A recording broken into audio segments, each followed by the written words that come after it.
In this video, I'm going to teach you how to search expired listings in PropWire. In order to do that, you first need to head over to PropWire.com and then from in there, click on the sign up option that will appear in order to create an account. Now, if you already have it, proceed to click onto this login option in order to log into the account that you have just created. So on my case, let's proceed to my actual dashboard.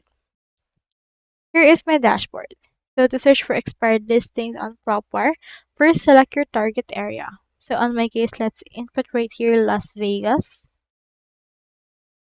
Choose right here the place that you want. And then in here you can find these options. So for this case, you can see the filters that it has available right there. So we have in here MLS active, failed, pending, sold, and the likes.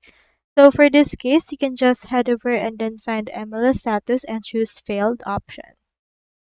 Now, this means that the listings that were added right here were once active but no longer on the market.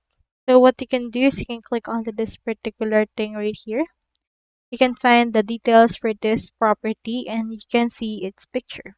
It have this one bed and one bath with 702 living square meters right here. You can find the mortgage balance, equity, tax and zoning for this particular land, subdivision name, property class, and likes.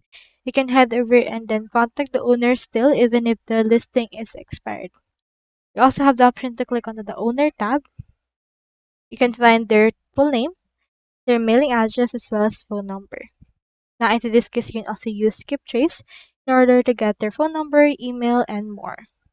You can find their portfolio and you can see the actual property's history, if it's already been transferred or when it was bought, when it was first built, when it was first bought right there. You can find in here some market information as well. So that's all there is today and I hope this video helped you out.